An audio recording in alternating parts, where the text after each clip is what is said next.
in a situation where you find that you look at this, not necessarily tribal or regional. but I have said that.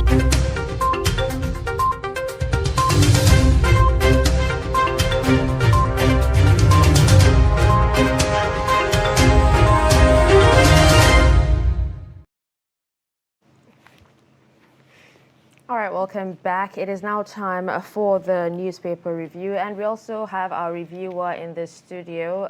The director of news, Voice of Nigeria, Ben Sheman, is here to, dissect or give us his perspectives on the stories on the papers today. Good morning and welcome, sir. Morning, my pleasure. Nice to have you once again. Thank you. And always. Yeah. All right, so we'll start we'll start with Daily Trust newspapers today, and the lead here talks about, the APC convention, and ahead of the convention, governors, others plot against Buhari's anointed candidates. Chieftains oppose takeover by CPC men. That's a rider. We also have another rider that says Southwest, Northwest, Borno leaders reject nominees, and president governors in crucial meeting today. Well, we can't wait to, find out what the result is after the meeting. And you can find details of the story on page 6. We have Dangote Fertilizer will boost Nigeria's food sufficiency, FX earnings, says Buhari. And a rider that says direct speedy concession of newly commissioned Lagos airport terminals. Others. We also have stories on the footnote there that talks about FG opposes bill seeking free health care for children. Wow. MacArthur Foundation president visits Kano, commissions BUK TV. Crack in Kwankwasia as Top Shots meets Sile Lamido. If you go to the top of the page, you'd find a story that talks about elections. Core members, other ad hoc staff get insurance cover. 2023, Southwest PDP leaders insist on Southern presidency. And these are some of the stories that made it on the front page of Daily Trust newspaper today. Okay, Mr. Ben, you've not been around, so we had a little switch. You're going to be taking a look at, some of the stories and then talk about them and then move to others. Okay. So, really very interesting. The one about the APC convention, because everywhere right now is all about politics. We are looking forward, to the Saturday's convention, and we are seeing here that governors, others plot against Buhari's anointed candidates. Anointed. Before all of that, Zainab, you see, we ought to have been seeing flags of APC, in fact, announcing, look, this is the national convention, the greatest, the biggest of them all corners in Abuja, hotels, so that they tell Nigerians, look, we are here for business. Again, we seen that even the sales of forms, that is taking a kind of a snail's pace. Apart from that, we are also seeing that the screening that ought to be earlier than now, they are still holding it so close to their chests. It's like people shouldn't just know. And only for us to now wake up with this kind of screaming headline, governors are plotting against Buhari's candidates, anointed. It's like the president has already selected whether you like it or not, and the governors are also saying, look, Mr. President, we have a say in this matter. And of course, the issue is that of consensus candidate. Alimodu Sharif, had a former governor of Borno State and the senator then, had an intention to contest.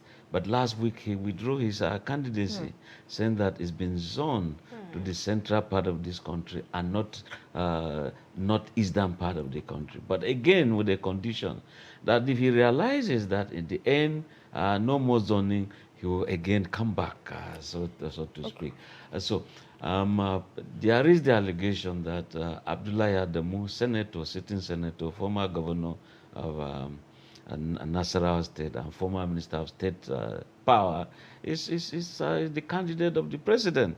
And people are saying, look, we are also capable of presenting credentials that are sound, and that people will see that they have the capability and ability to bring the party to discipline, ensure that they clinch, hold, and win these elections coming up. So for the governors to say, look, it shouldn't be, of course, that also tells you, in that condition, when you have consensus, there's a provision that says when there are many people contesting and we now say there is consensus, we have agreed on candidate B or C, then the rest contestants must sign a form that yes, it happened so time, so place, and we hereby agree to support or step down for this candidate. So if we are seeing the governor saying, Mr. President, no, is the president also saying, governors, no? So where do we reach? So we'll wait and see. Time, as it is said, is a scale. Yes, well, it will measure. there'll actually be a meeting today, or they're in a meeting today, so we'll see what happens there. Now, this particular, ruckus is not just peculiar to the APC. If you look at the headlines, you find out that the PDP are actually having, a whole issue about zoning as well. Now, shouldn't this be the time where a really strong third force comes in, to, stand its ground? Absolutely. We were seeing a group by the Jegas, we were seeing a group by Padu Tomis, and some other people, even the Concosia group. They all were trying to offer what they call the older alternative.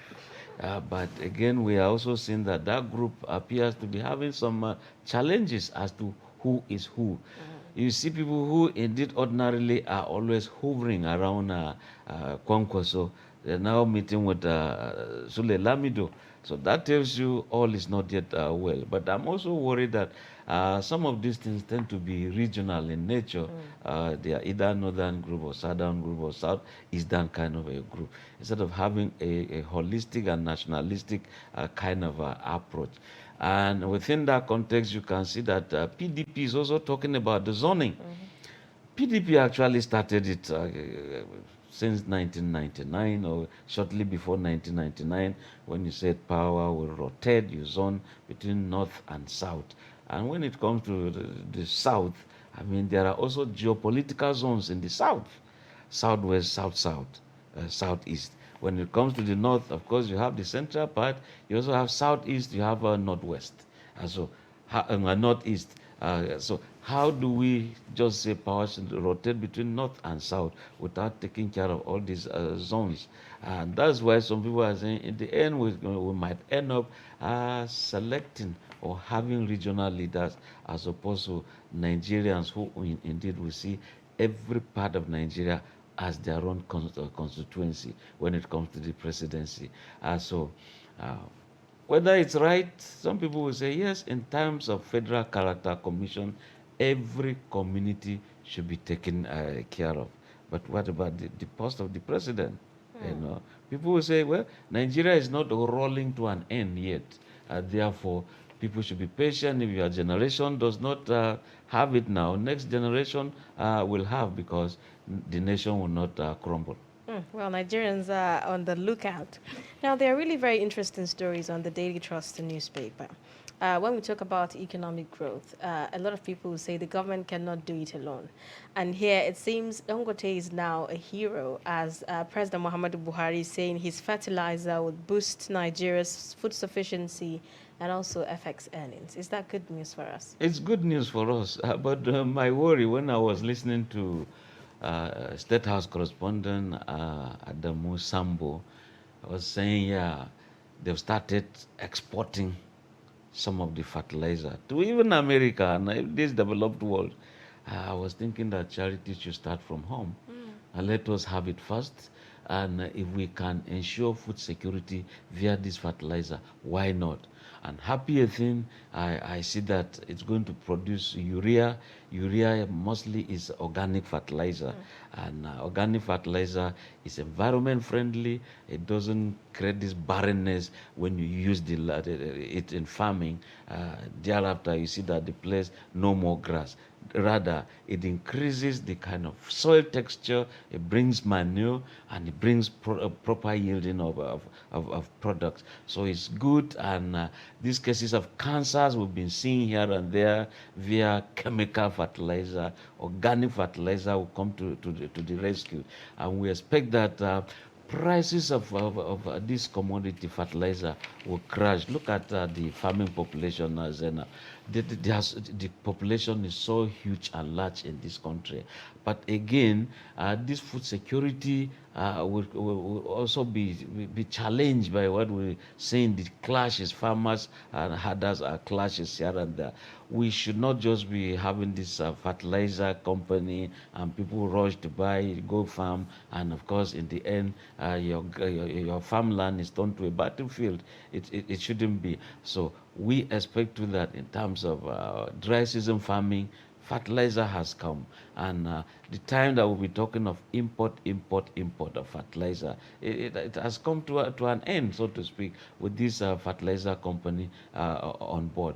So if we flood Nigeria with this fertilizer, we can farm and rather export the food. But again, let there be security to the farmers, let there be security to the cattle breeders, so that we all will live as one and ensure that we make Nigeria progress. Well, there's actually one other story that has actually been going around the papers talking about unemployment, and right here talking about the fertilizer plant. Dangote has actually said that the project will drastically reduce the level of unemployment in the country through the generation of direct and indirect employment. Absolutely. When you're talking of direct employment, these are people who indeed work in the company itself. But indirect, some drivers somewhere, Maiduguri, you're going to the with trailers, the trains are coming, you pack all of these, put into the trains, take them to the north, take them to the south. Of course, those ones are indirect employments.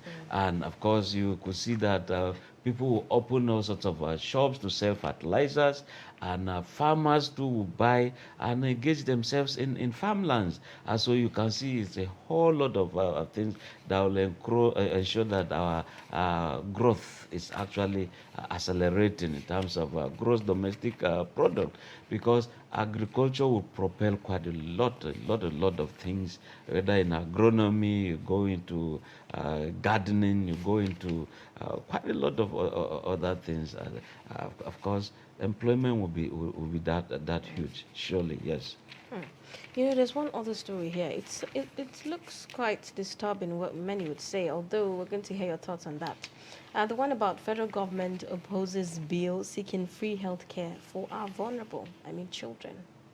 Well, I am just hoping that this headline didn't mean what I am seeing, that it is cast in such a way that it will attract my attention to go and read, only to realize that federal government is actually saying they're going to give free medical care to these children.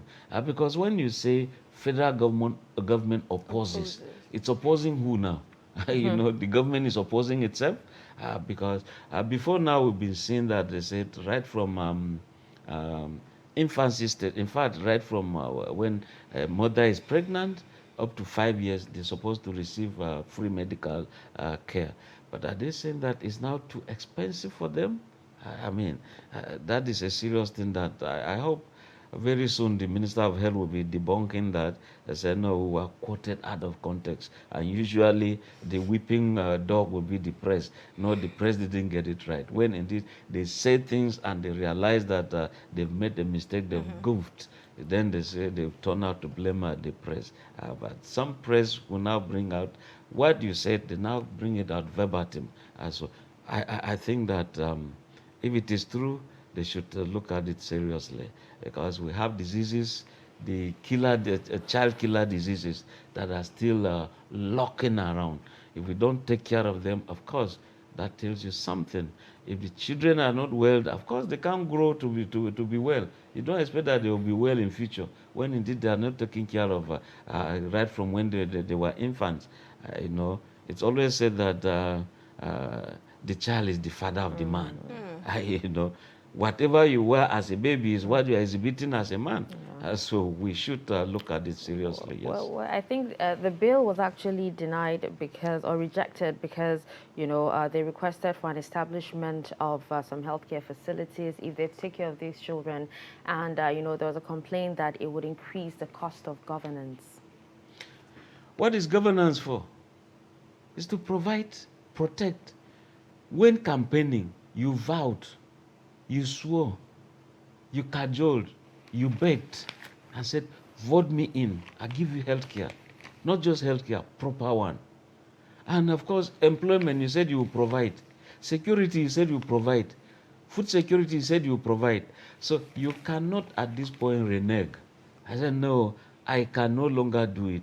If we provide, if this bill scales through, therefore, it's going to tell a lot when it comes to providing facilities to these hospitals for children.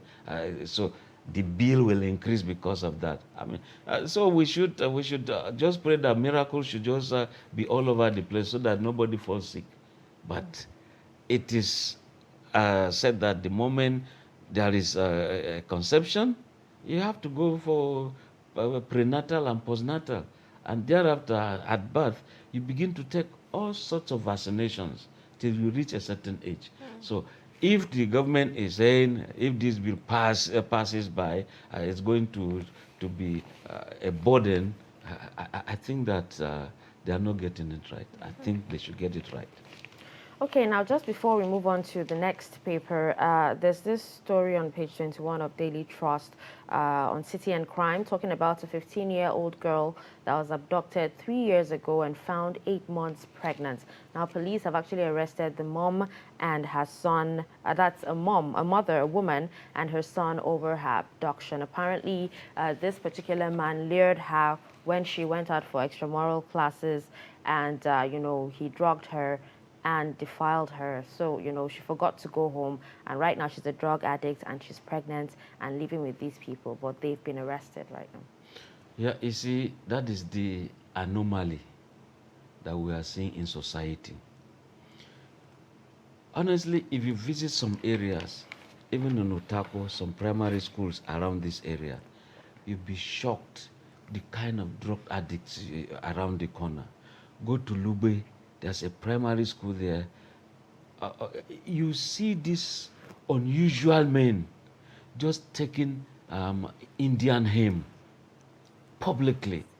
At the point the teachers are worried, can these men go berserk? And this is exactly what has happened here. Situations have come where we see some families selling children to get food to feed some other children.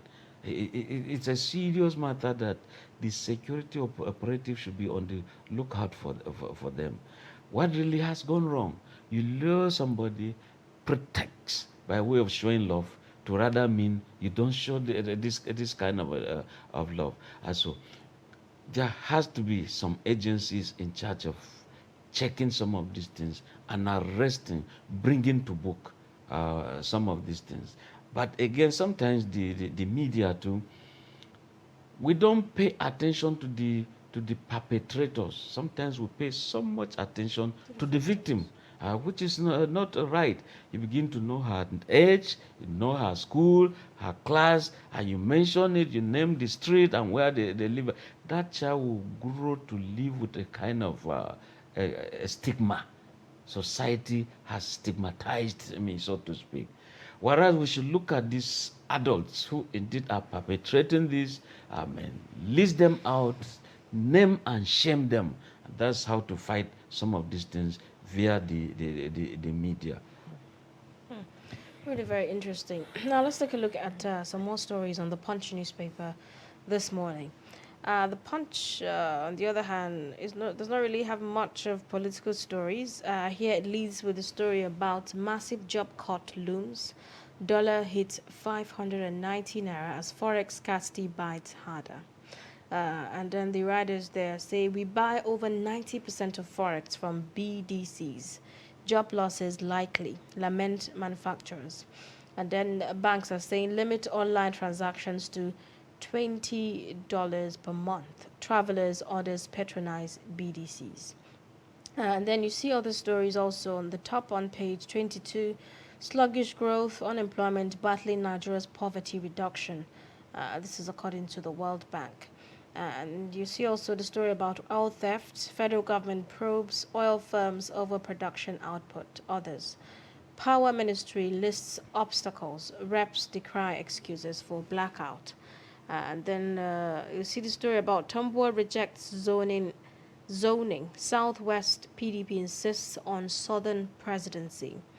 And then you see also a pictorial there that shows you President Muhammadu Buhari and other stakeholders as he also reveals that Dangote's $2.5 billion fertilizer plant will boost food production export. That's according to President Muhammadu Buhari.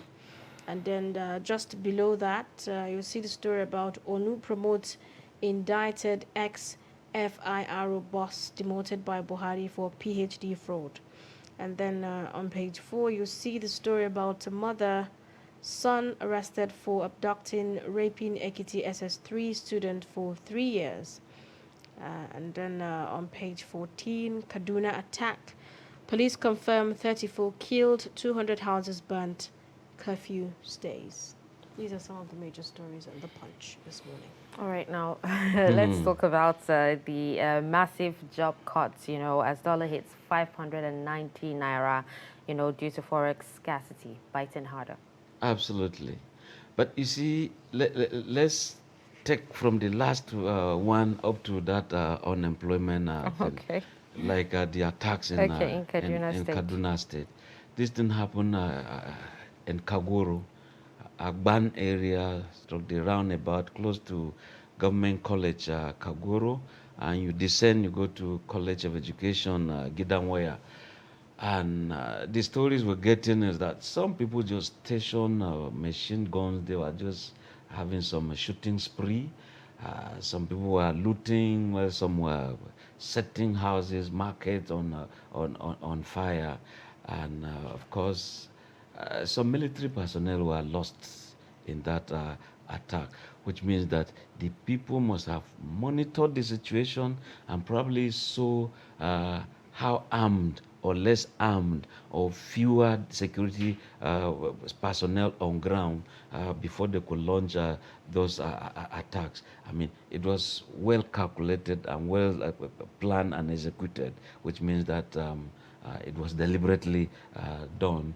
And it happened just when Fulani people, Kaguru people had signed an agreement, as I was told, to live in peace. But here we are, those who don't mean well for society. See what has happened. So we're saying some coppers, someone has sent a message in my office. My father was involved, I'm going for burial. So this kind of a thing. And of course, that also tells you, in terms of unemployment, if a market is raised down, the informal sector of the economy is already affected, so to speak. And of course, when you begin to see a refinery of this nature, how much does it cost to build all that? Thank God it's just been commissioned before this rise in the dollar price. But you look at the purchasing power of Nigerians. If Manufacturers Association of Nigeria has said, look, companies will have to shut down, of course that tells you people will be sent to the unemployed market, because companies are not producing as installed capacity. Why? There's no electricity. Okay, the next option is let's go for diesel. There's no diesel. Okay, let's try electricity and petrol. There is no petrol. So you can see that there's this boomeranging. It's a chain effect. That once this thing happens, it pulls the other pulls the other. You can now see in a line like this, we have all sorts of problems. If there's no light, of course, even the labs in the hospitals will not work. So socially, that affects, because that's service delivery, that one. If you're talking of hotels, they will not be working, because Who wants to relax in a hot environment? You're talking of the informal sector of the economy. Even the barber shop, those who are involved uh, in some hairdressing, the salons, you're talking of tailors, you're talking of welders. I mean, they don't have light. So what happens, you just see people are so relaxed, waiting. Is it till thine kingdom come? We pray that it's not till thine kingdom come. We also pray that since the political arena is becoming charged, we want to see who indeed will raise up. I've not seen people saying, vote for me, we'll give you light. Because PDP has tried, APC is still trying.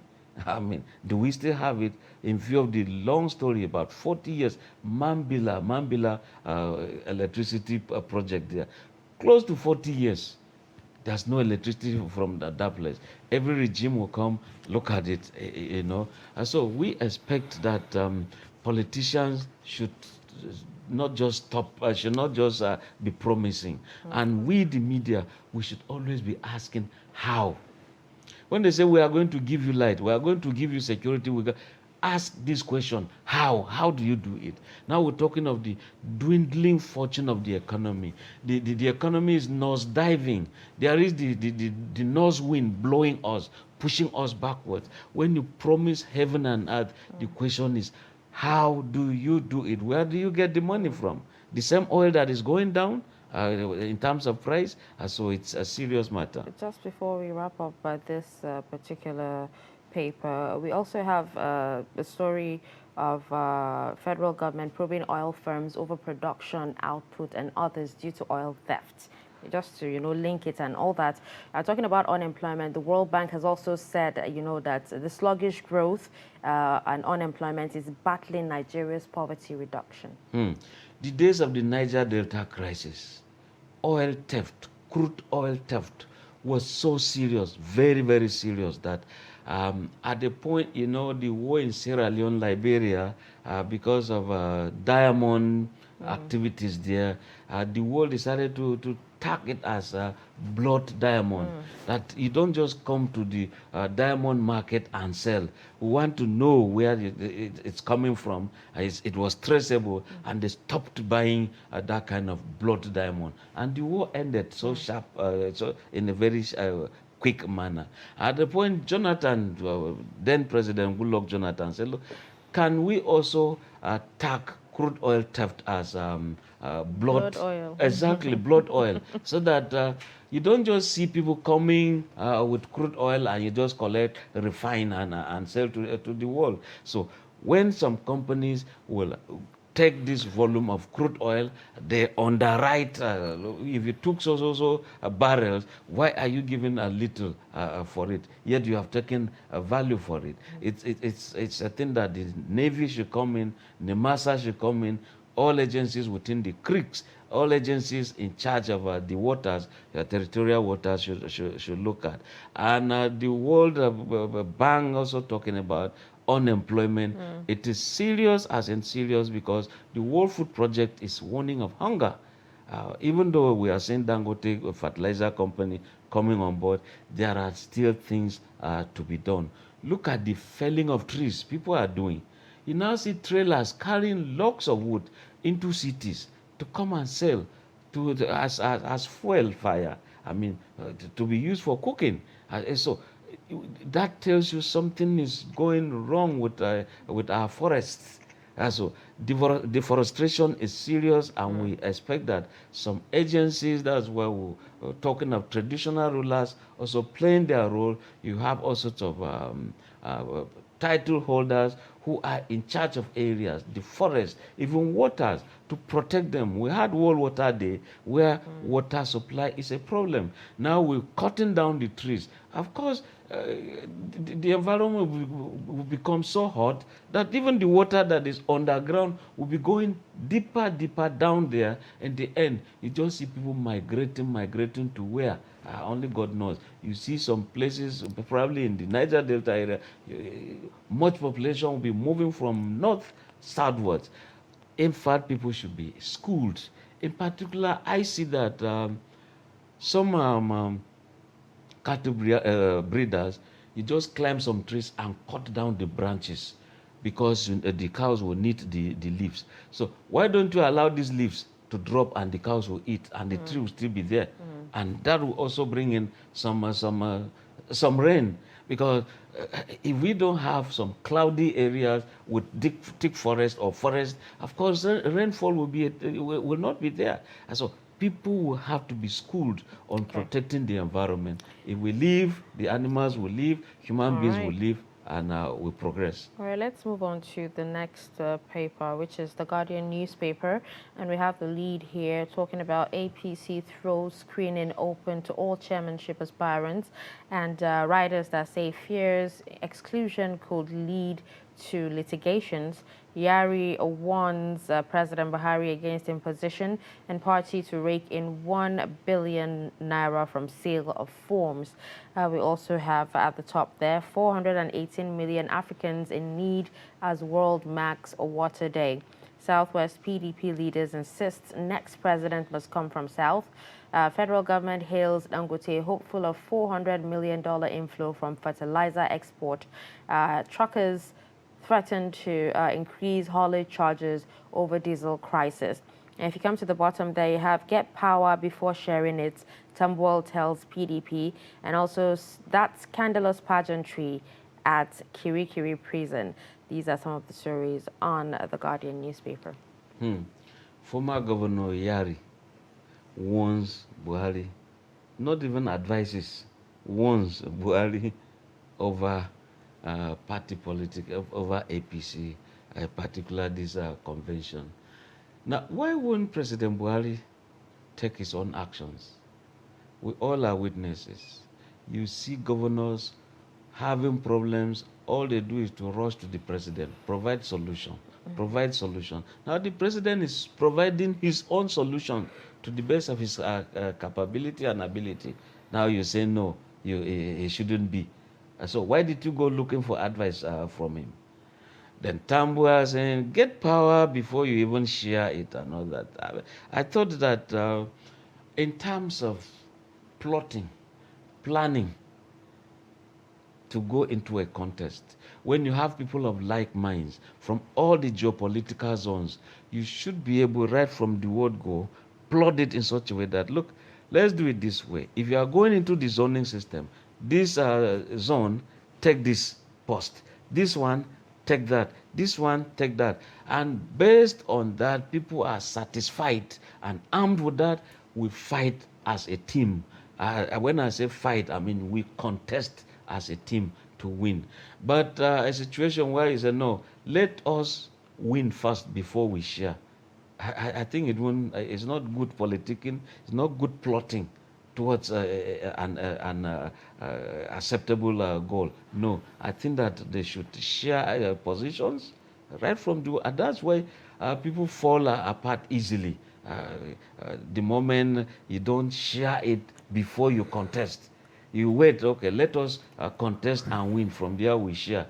Some people who sink in so much money would not be reckoned with. Some people didn't have the money, but in terms of influence and having followership, yes, they have it. And they bring all sorts of people, all sorts of voters, all sorts of members to the party. Now you're sharing posts because you have won, okay, they can go to hell. And that's why you can see that APC tends to have some problems now, because look at the way they came on board. You have All Progressives Grand Alliance, you have CPC, Rochas Okorocha and Co. came from CPC, ABGA, CPC, you have President Buhari, El Rufai and Co., that's CPC. You also have Asiwaju Tinubu coming from Congress Alliance. So they all fused together to form APC. Now some factions are feeling that, look, only one of this fusion, only one part is being taken care of. And that's why you've seen that this combustion, confusion, the parties having a hit within. Well, I hope that they will have good masters of the act that will ensure that the party does not face a crisis. Okay, let's take a look at other stories on the Nation newspaper quickly before we wrap up this segment of the program. You see the story about PDP quakes over zoning. Let's focus on getting power, says Tambuwal. Party's Southwest leaders insist on power shift. You see also the story on page 4, right at the top. I inherited 100 billion naira debt, says Soludo. Treasury pathetic. You can see also the story about MBA warning against reckless court rulings. Senate to debate verdict. And then on page 27 on the Nation newspaper, Akeredolu decries invasion of OAU by traditionalists. Oyetola met 200 billion naira debt, says DMO. I think these are some of the major stories on the Nation newspaper. Now, Saludo, who is just, who was just being sworn in, says he already met 100 billion naira debt, says the treasury is pathetic. Is this so? Well, I hope the battle has not just started too early, because we've seen governors who, indeed, as soon as they leave, even when they helped their successors to come on board, they start fighting so easily.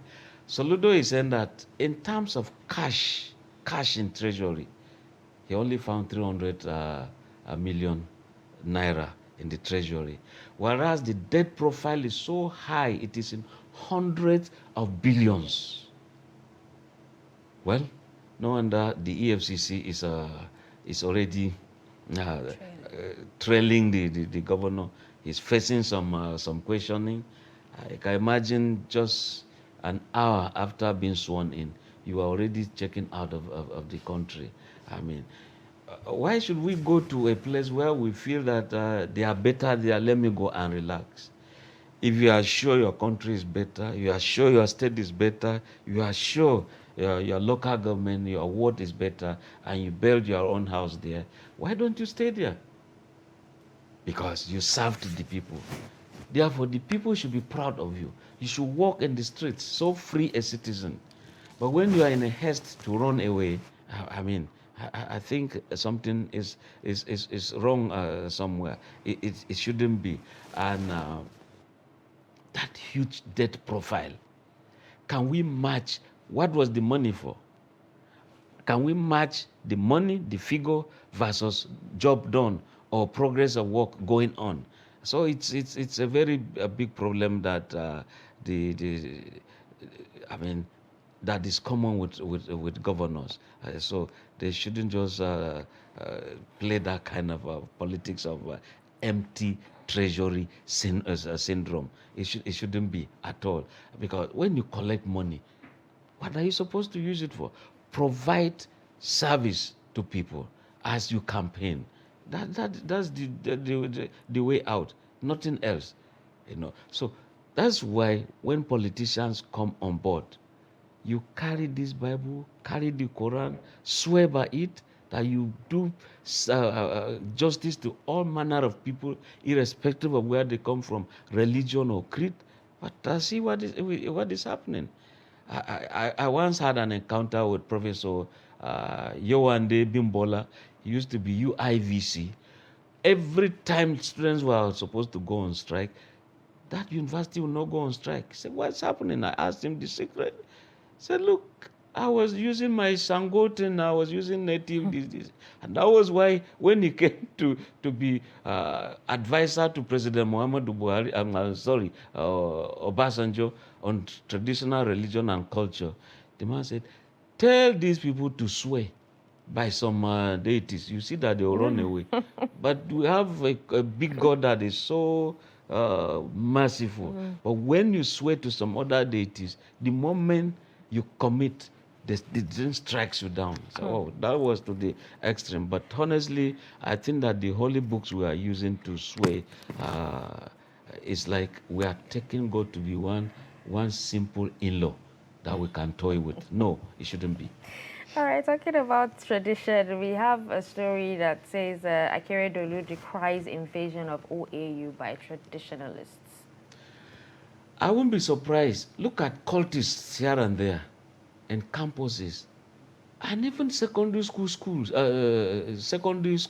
we find out that cultists are invading. You find some who say they belong to secret cult. We had a reason. You see some core members, they said they are being pursued by cultists because they belong to some cultists when they were in a university or institutions of higher learning. And so one will not be surprised that this is coming from a very high-profile government official lamenting. And it means that I think we are not getting some things right when it comes to beliefs. Do beliefs simply mean that we have to kill people? Yes, I mean, sacrifices, even the ones you saw we know in the holy books, they were always using rams. They saw that the rams were better. So, but why do we want to sacrifice fellow human beings for cultism, secret cults? Look at in hotels, once they said somebody is dead, in particular the ladies, with due respect, they said vital parts have been removed. Why is it always so? Even the hoteliers, they have an association. They have to blacklist some hotels when these things are come on board. And they also have to do thorough profiling of who indeed has come from us, from where to where. There has to be even ID cards. I mean, each time I go to some Lagos around Ikoyi, at the point they say, Oga, do you mind if we photocopy your ID card? I said, no, I don't mind. Photocopy. So they will do that and keep. I said, after all, you won't find a visitor in my room. So, and honestly, the hoteliers should also ensure that their union, they don't use hotels for this kind of clandestine activities. Recall what happened with the postgraduate student of UI, somewhere in the southwest again. Many other places like that. It shouldn't be. Centers of learning should be centers of science and technology, not centers of clandestine activities. Centers of learning, centers of excellence should just be places of research so that we solve human problems rather than saying if you get so parts, you're going to be rich. You can be rich via agriculture. Of course, we're talking of agronomy. We should do research in those areas and become rich rather than believing that if you get pregnant woman, get the fetus, this is how you become rich. No, it shouldn't be. And that's why I support Lai Mohammed when they said that they want to look at these scenes that portray ritual for money in films. Some people will believe it, and wrongly too. And so I think that the government should take up arms against this. When I say arms, they should be up and doing. All right, I think with that, we will wrap up the newspaper review. Thank you so much for joining us today and for sharing your perspectives on all these stories. My pleasure. Thank you, as usual. When the situation where you find that they look at the same, Not necessarily tribal or regional. because I have said that